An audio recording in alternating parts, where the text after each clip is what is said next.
اعوذ باللہ من الشیطان الرجیم بسم اللہ الرحمن الرحیم۔ سورہ مزمل۔ سورہ مزمل قرآن پاک کی 73 نمبر صورت ہے، مکی صورت ہے اور اس میں 20 آیات ہیں۔ پہلی آیت کے لفظ یا ایھا المزمل کو اس سورہ کا نام قرار دیا گیا ہے۔ پہلی 7 آیات رسول اللہ صلی اللہ علیہ وسلم کو حکم دیا گیا ہے کہ منصب نبوت پر فائز ہونے کے بعد ایک عظیم کام کا بار ڈال دیا گیا ہے آپ پر، اس لیے اس کے لیے حکمت عملی اختیار کریں اور خود کو اس کام کے لیے تیار کریں۔ آیت 8 سے لے کے 14 تک رسول اللہ صلی اللہ علیہ وسلم کو تلقین کی جا رہی ہے کہ سب سے کٹ کر صرف اللہ وحدہ لا شریک کے بن جائیں، جو تمام کائنات کا مالک ہے، اور اپنے تمام معاملات بھی اسی کے سپرد کر دیں۔ آیت 15 سے 19 تک میں اہل مکہ کو متنبع کیا جا رہا ہے کہ رسول اللہ صلی اللہ علیہ وسلم کی نافرمانی کرنے سے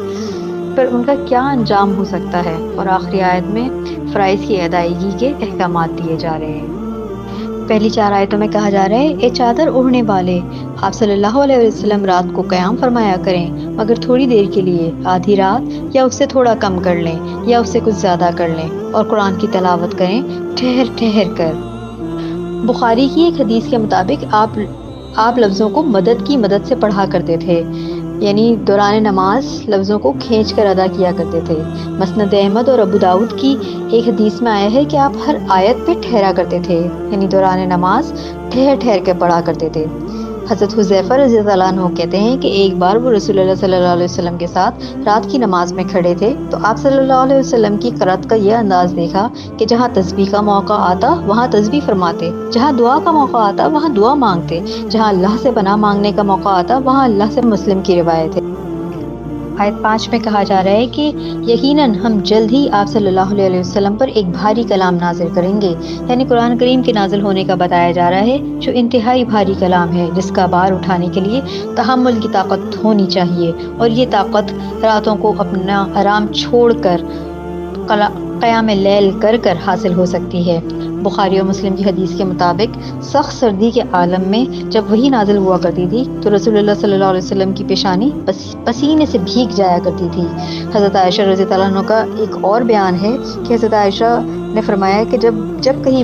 جب کبھی وحی اس طرح سے نازل ہوتی کہ آپ صلی اللہ علیہ وسلم اونٹنی پہ تشریف فرما ہوں تو اونٹنی اپنا سینہ زمین پر ٹکا دیتی تھی اور حرکت نہ کر سکتی تھی جب تک وحی ختم نہ ہو جائے۔ یہ مسند احمد کی روایت ہے۔ آیت 6 سے 8 تک میں کہا جا رہا ہے کہ بلا شبہ رات کو اٹھنا نفس کو زیادہ پامال کرنا اور اس بات کو زیادہ درست بنانے والا ہے۔ یقیناً دن میں آپ صلی اللہ علیہ وسلم کے لمبے کام ہیں، اور آپ اپنے رب کا نام یاد کریں، ذکر کریں، سب خلائق سے کٹ کر اس کی طرف متوجہ ہو جائیں۔ حقیقت یہ ہے کہ رات کا اٹھنا نفس پر قابو پانے کے لیے بہت ہی کارگر اور مفید ہے۔ پھر نماز کا ادا کرنا، کیونکہ رات تو چونکہ پرسکون ہوتی ہے، اس لیے قرآن کی تلاوت اور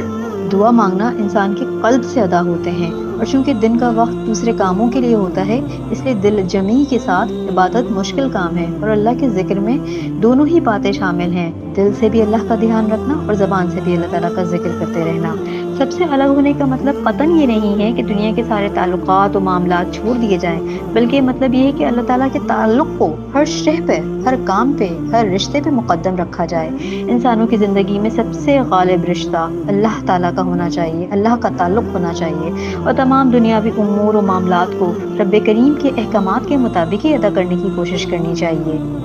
آیت 9 میں کہا جا رہا ہے، وہ مشرق و مغرب کا رب ہے، اس کے سوا کوئی معبود نہیں، سو اسی کو اپنا وکیل بناؤ۔ وکیل اس شخص کو کہتے ہیں جس پر اعتماد کر کے کوئی شخص اپنا معاملہ اس کے سپرد کر دیا جائے۔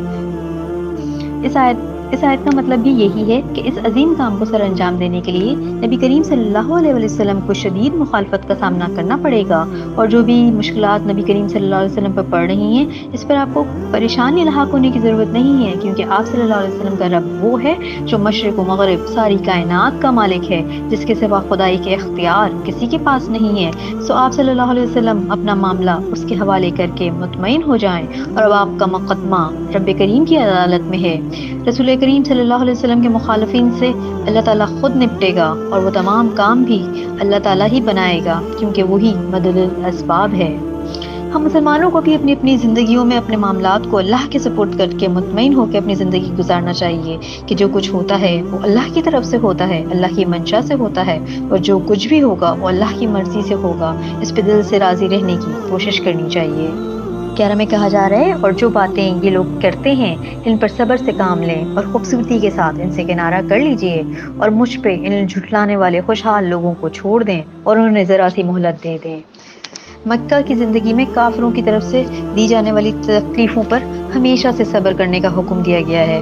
بجائے ان سے لڑنے کے ان کے ساتھ خوبصورتی کے ساتھ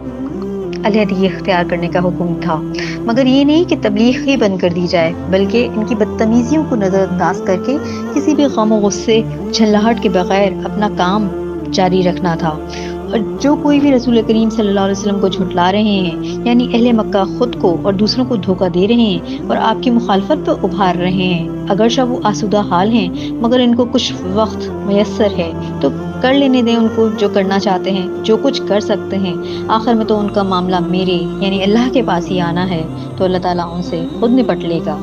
آیت 12 سے 14 تک میں ان نافرمان لوگوں کے لیے جو اہل مکہ نافرمانی پہ نافرمانیاں اور رسول اللہ صلی اللہ علیہ وسلم کی مخالفت کیے چلے جا رہے تھے، ان کے لیے دردناک عذاب کی خبر ہے۔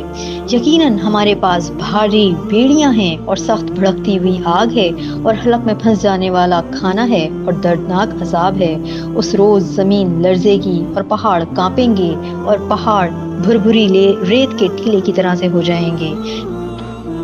آگے آیت 15 سے 18 تک میں مزید کہا جا رہا ہے کہ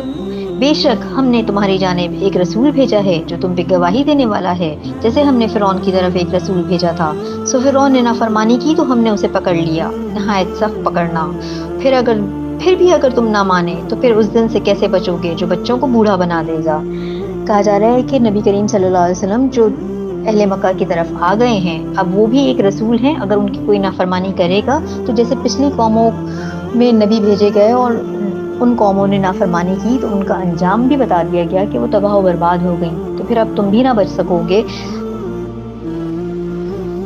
اور پھر اس دن کیسے بچو گے جو کہ روز قیامت کے دن بچوں تک کو بوڑھا بنا دے گی، کہ اس دن کا عذاب، اس دن کی مصیبت، اس دن کی پریشانی اتنی شدید ہوگی کہ بچے بھی بوڑھے لگنے لگیں گے، اور اس دن آسمان پھٹ جائے گا، اور یہ اللہ کا وعدہ ہے جو ہمیشہ سے پورا ہو کر رہے گا۔ آیت 19 میں کہا جا رہا ہے کہ بلا شبہ یہ ایک نصیحت ہے، جو شخص چاہے اپنے رب کی طرف راستہ بنا لے۔